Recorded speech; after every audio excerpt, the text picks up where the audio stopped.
Hey everyone, Christian here, and as you can see, we're inside. I'm on the couch that I hang out on quite a bit lately. But you want to join me here in a little discussion or a little vlog I wanted to make about the definition of what is how to tell if a palm is cold hardy to an area, or my definition of how you determine if a palm is cold hardy to a certain area. Now, my definition is pretty. I think is a pretty good standard.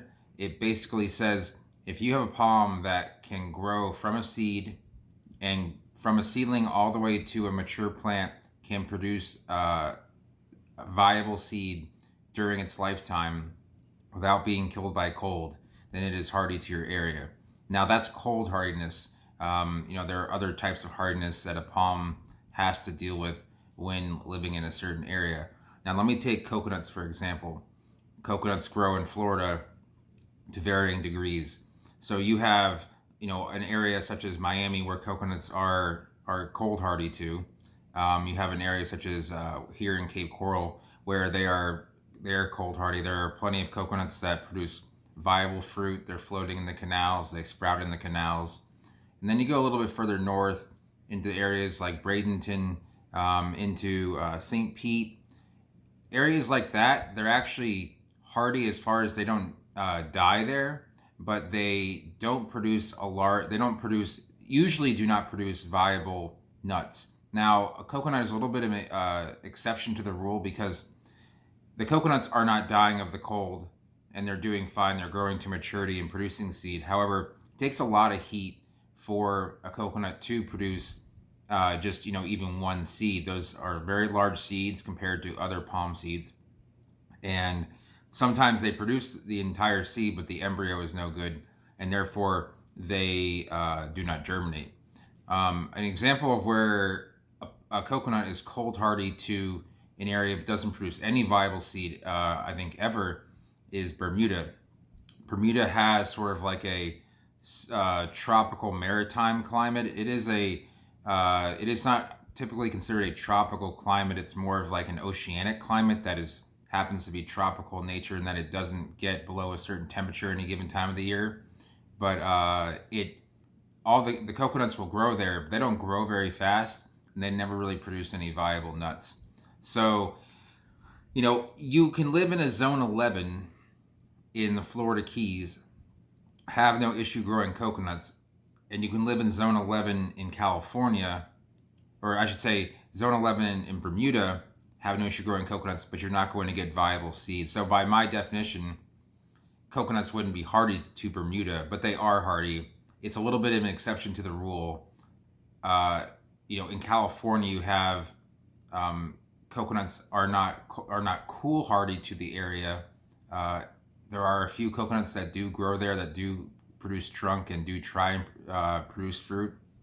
They never produce viable fruit, and they're marginal in every single place in California, but people try, and I encourage it. Just that you're not going to have the growth of coconuts in California like you are in Miami or Key West, or in the Caribbean for that, anywhere in the Caribbean for that matter. So if you take another palm that really just kind of has like an absolute cold hardness where it either is going to produce fruit or it's not going to produce fruit. A good example of this is going to be something like a king palm, Argenti phoenix species. So you take Argenti phoenix alexandri, the common king palm, the Alexander palm that sometimes it's called. I really don't like it when palms have multiple common names because it can be difficult when I'm talking about it with someone and they say, what about the solitaire palm? There's like 5 or 6 solitaire palm common names, but they're in 5 different genera, so it can be difficult to ascertain which plant they're actually talking about. So king palms can take quite a bit of cool weather. Now they have a certain temperature at which they just can't handle anymore, and they will just start to burn up. And our Alexandri is it's right around 30 Fahrenheit or -1.5 Celsius, and there will just be a point where somewhere in zone 9 where they just can't grow anymore. Now they do fine here, they do fine in Miami, they do pretty much fine in up the coast, east and west coast of Florida, They do well in California, in Hawaii, but right around the 20, like I said, right around the 27, 28 degree mark, you're going to see them start to suffer. So certain years, there's going to be a cold snap, and they're just going to be set back. The whole crown might burn up. It might take the entire season to regrow that crown, and uh, you may never see that palm actually flower and produce viable seed. And as a result, I would not consider that palm to be hardy to that area because it's going through so much suffering to get through that. Now, when a king palm does flower, it usually produces viable seed. It's rare. There are certain species that don't, but just Argenti phoenix alexandri will produce viable seed if it flowers. And actually will produce a ton of it. It'll be everywhere. There's little red, looks like little cherries all over the ground if you've ever experienced that. And they're by the thousands, and they'll come up. If you have a mature palm growing in your yard, and there's seedlings growing up everywhere of it, like I do with the queen outside, you know that it's hardy to your area. Now, a queen, Cyagrus romanzoffiana, is a perfect example of it, like absolute hardiness, because a king palm can actually handle a lot of cool weather and never really flower and get mature, but it won't die either. It'll just kind of survive. This happens a lot in like warm summer Mediterranean and cool maritime climates where there isn't just enough heat there to create enough growth to produce a flower that it takes a lot of energy to produce the fruit in a seed. To produce the fruit on a palm, the seeds for what I'm trying to get at. So with queens, usually they will either grow to maturity and seed, or they will burn up and they will die eventually from the cold. So queens will grow in a much higher range in Florida. I see them growing in Gainesville. I see them growing in Jacksonville. I see them even in as far north as Charleston, South Carolina.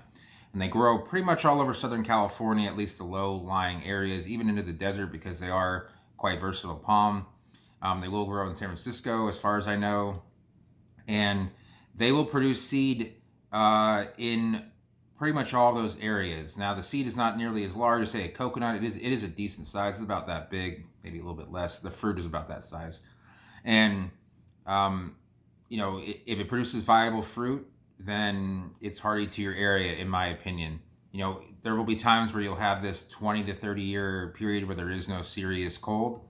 Then you'll have a period where there's successive cold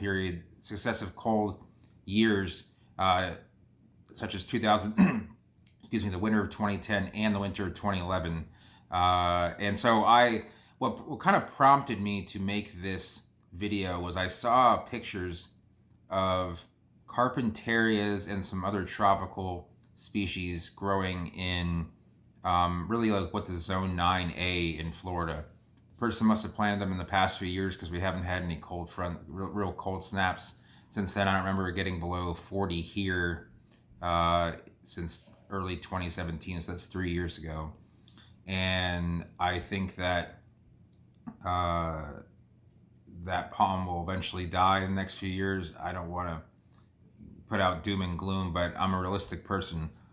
I have, over the course of 15, 16 years, I've grown palms, I planted them. I have been told by, people a generation above me, listen, don't do this. You're just going to deal with a lot of heartache, unless you want to protect it. But eventually one day you're not going to be able to protect it, and you're just going to see it die and, grow palms hardy to your area. And I didn't listen to that because I thought that, I could do things differently. And, Mother Nature has its way of just correcting human irrationality. In the winter of 2010, in 2011, I lost probably half the palms on the property that I lived at, and that included all my vechias, all my coconuts, both of my neovechias. Surprisingly, the vechias died first, and then the neovechias. So I think they're actually a little bit more cold hardy. All the carpentarias, my actinoritis, which is a palm that I don't believe I've covered here, but is similar to like Veitchia and Tychosperma. I have lost all the Ericas that I've grown. The Erica, the species, the genus, not the common Dipsis lutescens. And I saw a lot of palms freeze to the ground and then grow back, and they're okay now. And so I kind of have a more realistic view of what you can grow and what you can't grow in a given zone, especially in Florida. Now there are some other things that cause palms to not be able to grow in Florida, and a lot of them is too much heat and humidity. There are some palms that just can't handle it, like Trachycarpus, Jubea, Parajubea. All these palms are great, but we just can't grow them here unless they're hybridized with a species that tends to be able to grow here. So I want to go over Dipsis lutescens, or the Erica palm, because I believe that palm has varying degrees of hardiness, and this is true for a lot of clumping palms, because I feel like the clump kind of saves the main stem a lot of the time from dying, but the palm itself lives on in marginal areas. So next door, well, at the corner of our house and next door, there are two large clumping Dipsis lutescens, Erica palms, and they both prolifically seed every year. And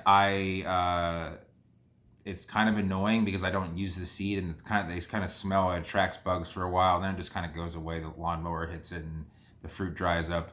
The next door neighbors got to the point where they just pull off the bracts before they mature, which is a good, it's a safe thing to do. If you don't want the fruit, you can go ahead and do that before they mature. But when these palms are grown in clumps, when there's multiple seeds planted, you buy it at, say, a big box store, you're going to get this palm that sort of is going to eventually grow into a mature plant. And it's almost like a herd immunity, where you have all these clumping palms clumped together. And when there is, say you're in a marginal area, say you're in a mid zone 9 for Dipsis lutescens, and basically the palm will burn back and then regrow, burn back and regrow. Frost will burn the palm, and you get this palm that is kind of slowly advancing, getting larger and larger, but it's never really going to look very good when it's mature, because there's all these stunted areas on its trunk, and I don't think I've seen any of these actually fruit. So in my opinion, even though that palm is growing and growing gradually larger, it's really not hardy to the area. A nice mature specimen of Dipsis lutescens is one. I have a video of it at the Edison Mall in Fort Myers. I made about a year ago, maybe a little bit longer. And these palms have about 20 feet of clear wood, and the canes start to separate from one another, and that's really what a true lutescens looks like. But if you're going to herd a bunch of them together, you're going to clump a bunch of clumping palms together. You're kind of getting this solid mass of plant that just, part of it survives, part of it dies, and so some of it just is stunted to the point where it never really looks like it should in habitat or in a picture, and it doesn't even look very pretty. And you get all these kind of ratty palms that are just sort of hanging around. One other thing, and one other sort of hardiness that isn't pertaining to necessarily cold hardiness, but really lack of heat. And this might be kind of weird for some people to understand, because California can be a very hot area, but Pseudophoenix sargentii, this is about 13 years ago, I was contracted to sell a bunch of mature Pseudophoenix sargentii to California. It's quite a process. There was a lot of trucks involved, moving things, and it was my first large transport of mature palms to another state. And so I was getting, at the time, the economy was kind of going downward. I purchased a bunch of these they were nice and fat, and they were a good price. And it's really what you're looking for in that species, because they can look pencil thin and very ugly. But these were very nice. They were fruiting. I kept the bracts on.